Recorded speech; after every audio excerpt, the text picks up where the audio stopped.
The stars had been quiet for 300 years. Commander stood at the observation deck of the everlasting dawn, watching cargo ships drift between the massive arms of station. The station was the largest trading hub in the known galaxy, home to thousands of species, millions of beings, all moving goods and money and dreams from one corner of space to another. She was 42 years old. She had served in the United Earth Defense Corps for 20 years. In all that time, she had never fired a weapon at another living being. Neither had her father or his father before him. The last human to die in combat had passed away peacefully in his sleep 60 years ago, surrounded by great who knew nothing of war. This was the peace that humanity had built, or rather, the peace that humanity had chosen. Remembered her grandfather's stories. He would sit by the fire in their home on New Seoul and speak of the old times. His voice would grow soft and strange when he talked about the siege of Vega Prime, about ships burning in the darkness, about friends who never came home. She had thought they were just stories then. Legends. The kind of tale these old men tell to make themselves feel important. Now she understood they were warnings. A merchant passed behind her, his blue scales catching the station lights. He nodded politely and hurried on his way. They were an old species, one of the first to achieve space travel. They had been crossing the stars when humanity was still learning to farm. They were also one of the few species who remembered. Had noticed how the older looked at humans. There was something in their eyes that the younger aliens did not share, a kind of careful respect, a kind of fear. But the young ones, the species who had risen in the last 300 years, they looked at humans differently. They saw merchants and artists. They saw diplomats and teachers. They saw a soft species, grown comfortable and lazy in their long peace. They saw prey. The Helix Dominion had been expanding for 1,000 years. They were creatures, tall and sharp, with minds built for conquest and bodies built for war. They had swallowed 43 species into their empire. Some had surrendered. Some had fought. None had survived as independent peoples. Their supreme tactician, a creature called, had been studying humanity for 3 decades. He had read the old records, the stories of human violence, and he had dismissed them as primitive propaganda. No species could truly be so dangerous. If they were, they would rule the galaxy by now. Instead, they ran trading posts and wrote poetry. Saw opportunity. The attack came on a Tuesday, though such things meant nothing in space. The human colony of Meridian 7 was a small world, a farming planet on the edge of human territory. 12,000 people lived there, growing food for nearby stations and raising children under an orange sun. The Helix raiders arrived without warning. They came in fast ships, sleek and dark, and they burned through the colony's minimal defenses in minutes. The planetary shield failed. The communication towers fell. And then the killing began. They did not come for resources or territory. They came to send a message. They came to show the galaxy that humanity was weak, that the old legends were lies, that the time had come to take what humans had.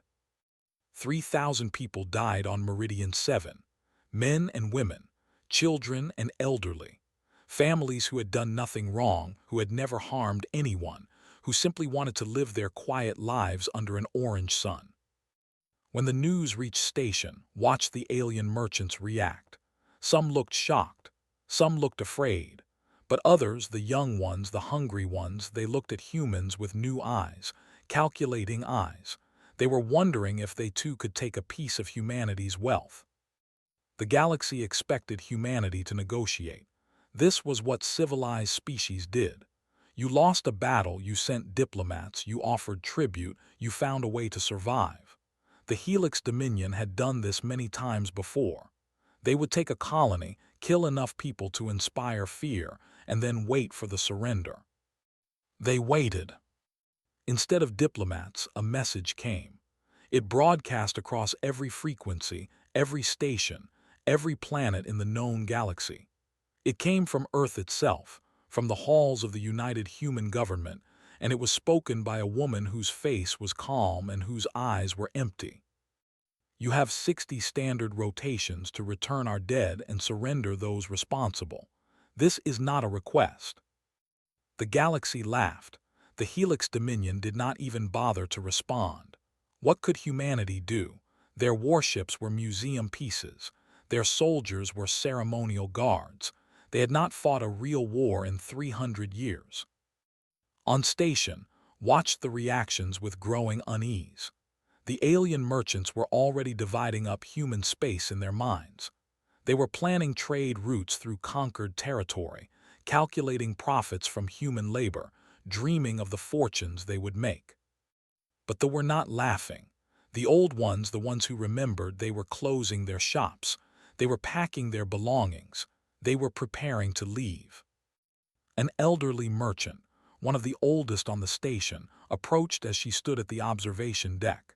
His name was, and his scales had faded to a pale gray with age. He walked slowly, carefully, as if the weight of centuries pressed down upon his shoulders. "You should tell your people to prepare," he said. Frowned. Prepare for what? For what comes next. Looked out at the stars, his ancient eyes filled with something could not name. I was young when your kind came to the stars, young and foolish. We all were. We thought you were just another species, just another people to trade with or conquer or ignore. And now I am old, and I remember. He turned to face her and saw that his hands were trembling. The Helix think they have won something. They think they have proven humanity weak. They have no idea what they have done. We haven't had a war in 300 years, said. Our ships are outdated. Our soldiers have never seen combat. Laughed, but there was no humor in it. You think that matters. You think 300 years of peace has changed what you are. He shook his head slowly. My people have watched yours for 5 centuries. We have seen you at your best and at your worst. And I tell you now, Commander, the peace was never because you could not fight. The peace was because you were afraid of what would happen if you did. Said nothing. She did not know what to say. The Helix killed 3,000 of your people, continued. Families, children, and they are laughing about it. They are boasting about it. They think this is a game. His voice dropped to a whisper. It is not a game. It has never been a game with your kind. And now the galaxy is about to remember why. He turned and walked away, leaving alone at the observation deck. She stood there for a long time, watching the ships drift past, watching the aliens go about their business, watching the galaxy spin on in ignorance. And somewhere deep inside her, in a place she did not know existed, something old began to stir. On Earth, in the depths of mountains that had stood since before humans learned to write, doors that had been sealed for 300 years began to open. The quiet century was ending. Admiral was 70 years old when his granddaughter came to visit. He lived in a small house on the hills of New Seoul, surrounded by gardens he had planted himself. Every morning he would wake before dawn, make tea, and watch the sun rise over the mountains. Every evening he would sit on his porch and listen to the birds sing. It was a peaceful life, a good life, the life he had earned after decades of service to a military that had nothing to do. He had been the youngest admiral in human history when he took command of the Third Fleet. He had trained soldiers who never fought, commanded ships that never fired, and planned for wars that never came. When he retired, the government gave him medals and speeches, and a pension that let him buy his little house on the hill. He thought his fighting days were over. He was wrong. Arrived on a Tuesday afternoon. She was 28 years old, with sharp eyes and her grandmother's stubborn chin. She wore the uniform of a junior officer in the Defense Corps, and she carried a package wrapped in dark cloth. Saw the package and knew what it was before she unwrapped it. They're activating protocol, remembrance said. She laid the cloth on his kitchen table and pulled it back, revealing an admiral's dress uniform. It was old, but it had been cleaned and pressed. The medals still shone. Looked at the uniform for a long moment. He had not worn it in 15 years.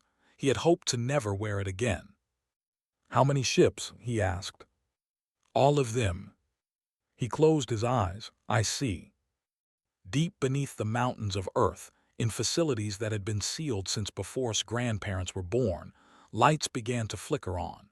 Machines that had sat dormant for 3 centuries started to hum. Conveyor belts moved. Furnaces heated.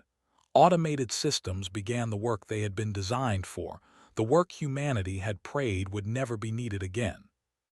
Warships, not the sleek diplomatic vessels that humans used for trade and travel, but real warships. Weapons of destruction built in an age when humanity fought for its very survival. They had been preserved in the darkness, maintained by robots, waiting for the day when they would be called upon once more. That day had come. Across human space, similar scenes played out. Factories that made consumer goods shut down their production lines and switched to military manufacturing. Mining operations that extracted metals for construction began shipping their output to shipyards instead. The entire economy of human civilization shifted in a matter of days, like a great beast turning its head toward a threat. And the people did not panic. This was what surprised the watching galaxy most of all. When news of the mobilization spread, when the scope of humanity's preparation became clear, the aliens expected chaos. They expected protests and riots and resistance. Instead, they saw lines. Humans lined up at recruitment centers in quiet, orderly rows. They filled out paperwork. They submitted to medical examinations. They took tests to determine their skills and aptitudes. Young and old, rich and poor, from every planet and station in human space, they came to serve. On station, Commander watched the exodus begin. Alien merchants were closing their shops by the hundreds, packing their wares onto cargo ships, fleeing for safer regions of space. In 3 days, the station's population dropped by half. A young trader, his green fur bristling with anxiety, stopped beside her as he hurried toward the docking bays. "You're staying?" he asked, disbelief in his voice. "This is my post," replied. "The Helix will come here. Everyone knows it. This station is too valuable." "Then I will be here when they arrive." The stared at her as if she had lost her mind. Then he shook his head and hurried away, leaving alone in the emptying corridor. On a farming world called Green Harbor, a man named received a letter. He was 45 years old, a baker by trade, known throughout his small town for his bread and his kindness. He had never held a weapon in his life. He had never wanted to. The letter was from the Defense Corps. It informed him that his family had been flagged in the genetic registry, that his ancestors had served with distinction in the old wars, and that he was being called to active duty. Went home and told his wife. She did not cry. She simply nodded, went to the bedroom, and returned with a wooden box that had sat unopened in their closet for as long as he could remember. "My grandfather gave this to my mother," she said. "She gave it to me on our wedding day. She told me to give it to you if this day ever came." Inside the box was a journal, old and worn, and beneath it lay a neural interface helmet of a design had only seen in history books. "What is this?" he asked. "Read the journal, then you'll understand." That night, while his children slept, sat by candlelight and read his wife's great-grandfather's words. The man had been a soldier in the War of Sector 9. He had written about battles fought in the darkness between stars. He had written about friends who died and enemies who burned. He had written about victory. And he had written about what that victory cost. The final entry was dated 3 days after the war ended. The handwriting was shaky, uneven, as if the writer's hands could not stop trembling. "I have done things that I cannot speak of. I have become something that I do not recognize. When I look in the mirror, I see a monster wearing my face. They gave me medals today. They called me a hero. I wanted to scream at them. I wanted to tell them what a hero really looks like, but I didn't. I just smiled and nodded and went home to hold my daughter. She is so small, so innocent. She has no idea what her father has done. I pray she never learns. I pray that no one ever has to learn again. But if they do, if the day comes when my descendants must become what I was, I pray they remember one thing. Mercy is a choice. Choosing it is the bravest thing a human can do. Closed the journal and sat in the darkness for a long time. Then he stood, picked up the neural interface helmet, and began to prepare. On the Helix, Supreme Tactician reviewed reports from his scouts with growing satisfaction. Human ships were moving, yes, but they were old and few. Human soldiers were mobilizing, yes, but they had no experience. The 60 days would pass, and humanity would realize they had no choice but to submit. This was how it always went. The threat of force was usually enough. When it wasn't, a demonstration of power settled matters quickly. The Helix had done this 43 times before. It always worked. Did not know about the ships in the mountains. He did not know about the factories changing their production.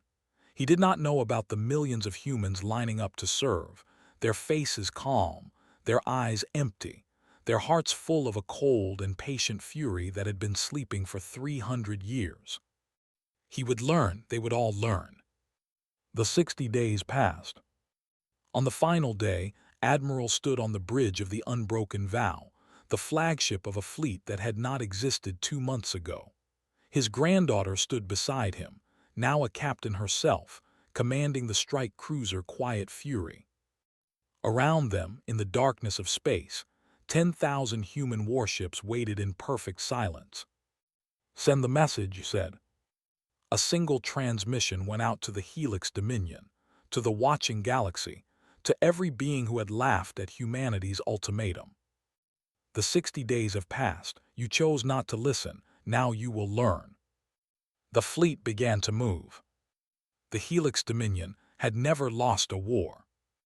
This was not boasting. This was simple fact. For 1,000 years, they had expanded across the galaxy, swallowing worlds and species with methodical efficiency. Their military was the finest ever assembled. Their tactics had been refined over centuries of conquest. Their soldiers knew nothing but victory. When Supreme Tactician assembled his invasion fleet, he chose 10,000 of his finest ships. It was more than enough. It was, in fact, excessive. He could have conquered humanity with half that number, but was not interested in mere conquest. He wanted to make a statement. He wanted the galaxy to see humanity broken so completely that no one would ever doubt Helix supremacy again. His fleet arrived at the human border colony of Haven's Rest on what should have been a day of triumph. The colony was small, barely defended, a perfect first target. Once it fell, the path to Earth itself would be open. Stood on the bridge of his flagship, the Eternal Conquest, and surveyed the empty space before him. His sensors showed nothing but the distant lights of the colony and the cold darkness of the void. "Where are their ships?" one of his officers asked. "They have none worth speaking of," replied. "Begin the approach. We will be at the colony within the hour." The fleet moved forward, 10,000 ships in perfect formation, a wall of metal and fire that had crushed 43 species before. They had traveled for weeks to reach this moment. They had prepared for every possibility. They had not prepared for this. The darkness moved. At first thought his eyes were playing tricks. Space did not move. Space was empty. But then his sensors began to scream warnings, and he understood that he had made a terrible mistake. Ships emerged from the void itself, black as the space around them, running without power, hidden in plain sight. They had been there all along, waiting in the darkness, watching the Helix fleet approach like prey walking into a trap. The Ghost Fleet. 300 years ago, when humanity signed its treaties of peace, they had decommissioned their war fleet. The galaxy had watched the ships being dismantled, had celebrated the end of human aggression, had breathed a collective sigh of relief. But some ships had not been dismantled. Some had simply disappeared, painted black, their power systems shut down, their crews replaced by automated systems that needed no food, no water, no sleep. They had drifted in the darkness for 3 centuries, waiting for a call that humanity prayed would never come. Now that call had come. Admiral's voice echoed across the fleet communication network, calm and cold. All ships engage. The battle began. Had studied human tactics.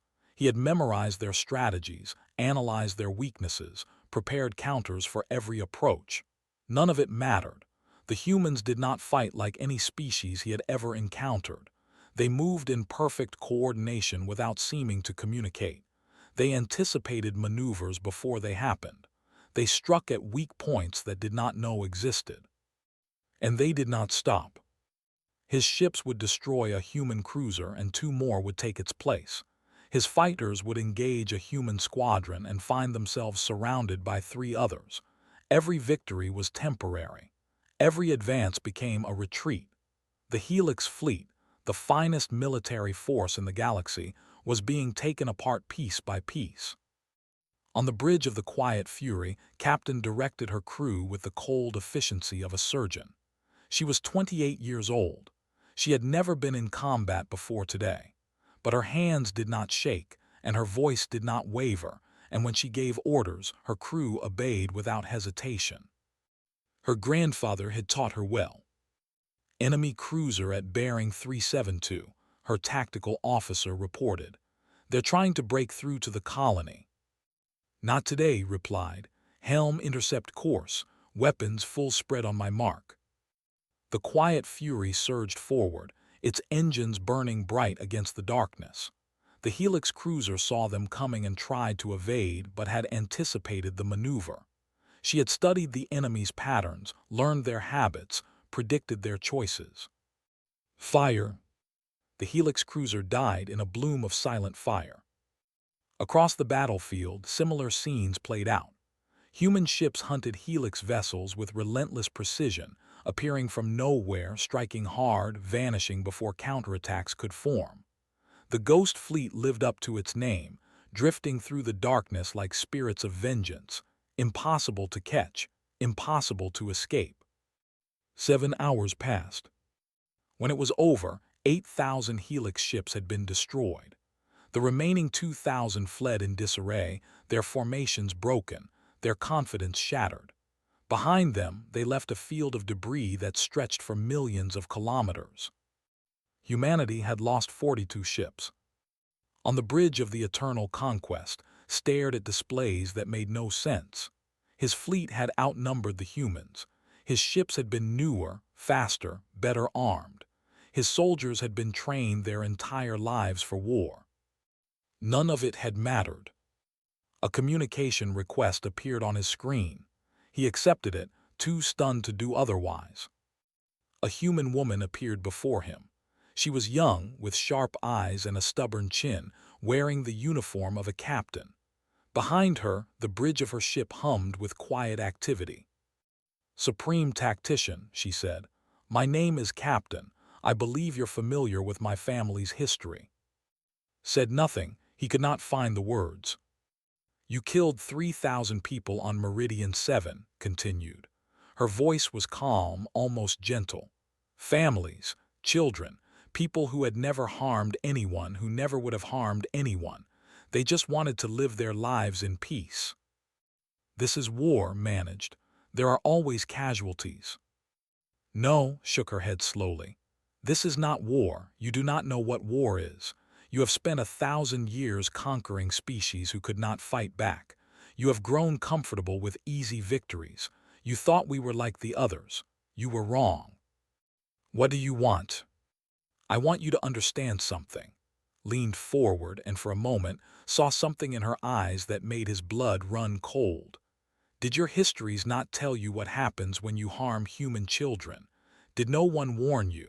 Did none of the species you conquered remember what we are? Did not answer.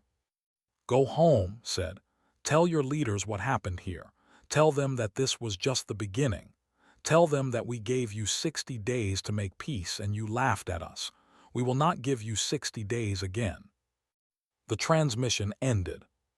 Sat in silence on his ruined bridge, surrounded by the ghosts of 10,000 ships, and finally understood that everything he believed about humanity was wrong.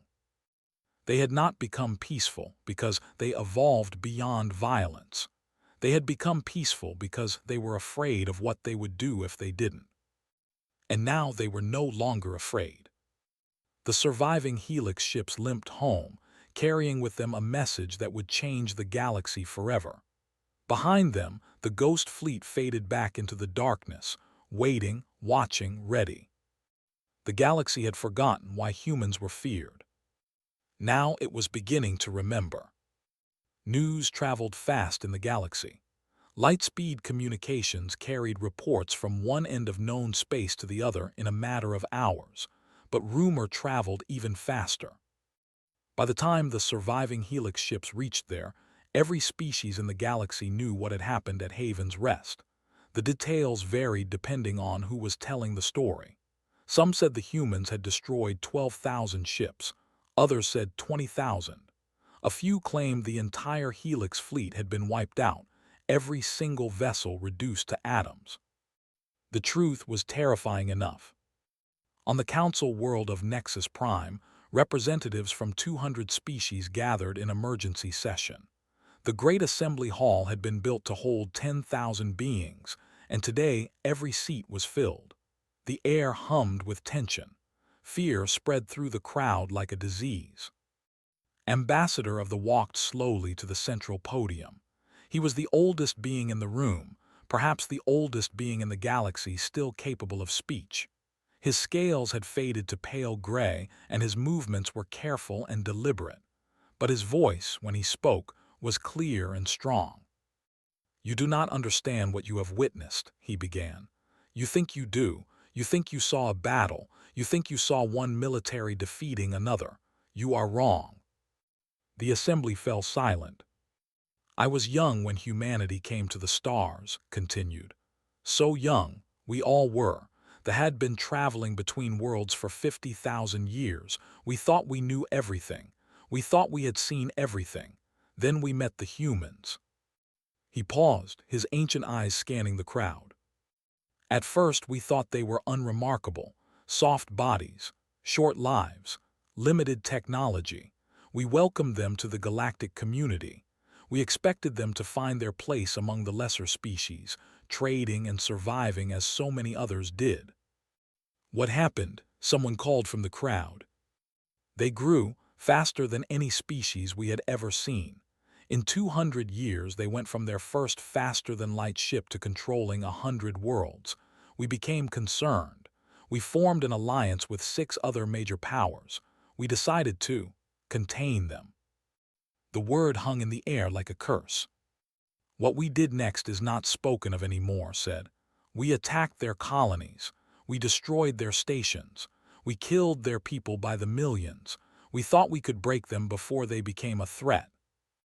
And we learned what they truly were." His voice dropped to almost a whisper. "They did not break. They did not surrender. They did not negotiate. They gathered their forces and they came for us. Not to defeat us, not to teach us a lesson. They came to end us." The assembly stirred uneasily. "The siege of Vega Prime," said. "Your histories record it as a defensive action. A brave human fleet holding back 7 armadas for 18 months until peace could be negotiated. That is a lie. The truth is far worse." He closed his eyes, remembering. "They wanted us at Vega Prime. They drew us there deliberately. They let us believe we were winning, let us commit more and more ships, more and more resources. And when we had gathered everything we had in one place, they closed the trap." "How many ships did they have?" an ambassador asked. "They had fewer than we did, far fewer. It did not matter. In 18 months of fighting, we lost 90% of our combined fleet, not because they were stronger, not because they had better weapons, because they would not stop. No matter how many of them died, no matter how hopeless the odds, they kept fighting. They kept coming. They broke themselves against us again and again until we shattered." Opened his eyes. "After Vega Prime, we surrendered unconditionally. We expected them to do what any conquering species would do, take our worlds, enslave our people, strip our resources. Instead, they did something that terrified us far more than any conquest. What did they do? They went home. They offered us peace. Fair peace with no tribute, no territory lost, no punishment beyond a promise that we would never threaten them again. We accepted, grateful and confused, and then we learned about Sector 9. The name meant nothing to most of the assembly. It was an empty designation, a region of space that appeared on no maps, held no colonies, supported no life, but spoke it like a prayer for the dead. Sector 9 was home to a species called They were allies of ours during the war. Brilliant scientists, masters of biological engineering. When conventional weapons failed against humanity, they created something new. A virus, engineered specifically to target human DNA. It would have killed every human in the galaxy within a generation. What happened to them? The humans found out. His voice was barely audible.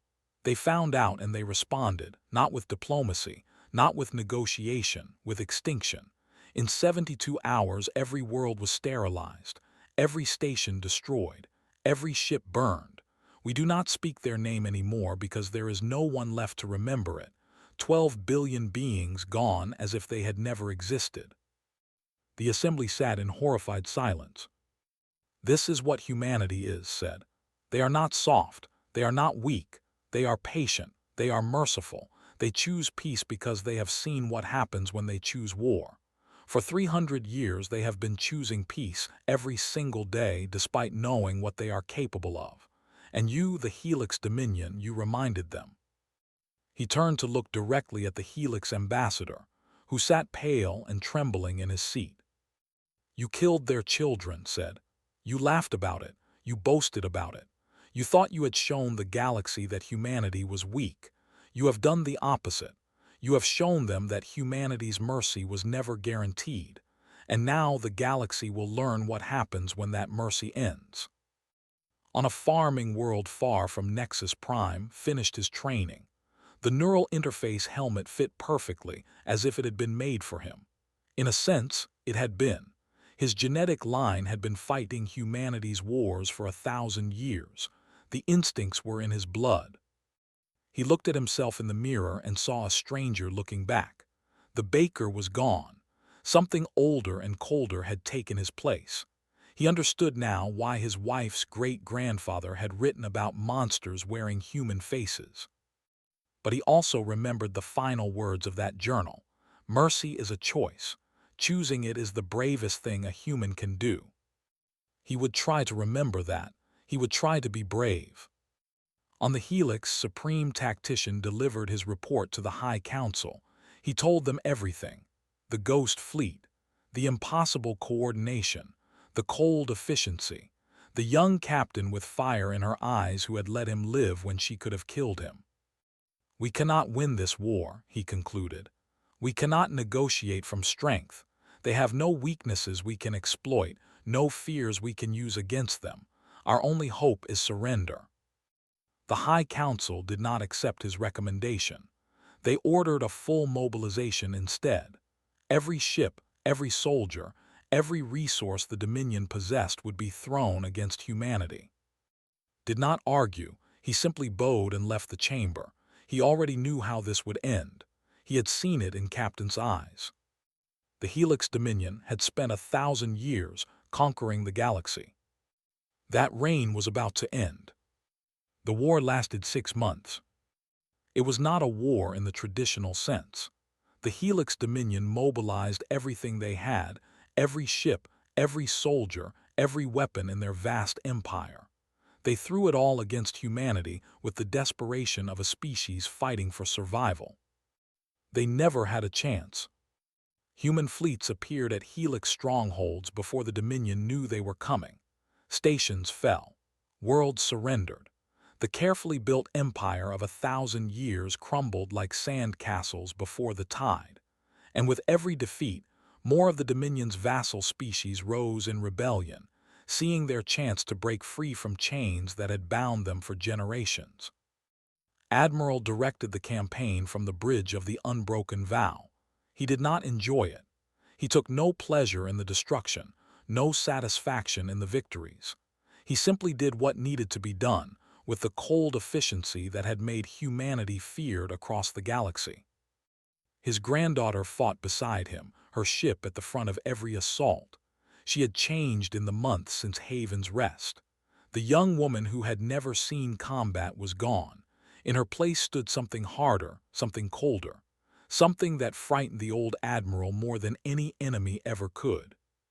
He recognized that look. He had seen it in the mirror once long ago. When the helix fell, called for a halt. The human fleet took up position around Station, the great trading hub where this had all begun. It was neutral ground, the closest thing the galaxy had to sacred space. If there was going to be peace, it would be made here. Commander had stayed at her post throughout the war. She had watched the aliens flee and return, watched the station empty and fill again, watched the balance of galactic power shift like tectonic plates beneath her feet. Now, she served as liaison between the fleet and the nervous representatives who had gathered to witness humanity's judgment. The assembly hall was packed. Ambassadors from 100 species crowded the galleries, watching with terror and fascination as history unfolded before them. In the center of the room, alone, stood Supreme Tactician. He had surrendered himself voluntarily. The Helix High Council had been captured, but had come on his own, walking into the human perimeter with his hands raised. He wanted to speak to Admiral. He wanted to understand. The old Admiral entered the hall slowly, his granddaughter at his side. He looked tired. The weight of 6 months of war pressed down on his shoulders like the gravity of a dozen worlds. But his eyes were clear and his voice was steady. "Supreme Tactician," he said, "you wish to speak with me." Knelt on the cold floor, his limbs folding beneath him in the helix posture of absolute submission. "I have studied your species for 30 years," he said. "I thought I understood you. I was wrong about everything. You are not the first to make that mistake." "What are you?" Looked up, genuine confusion in his alien eyes.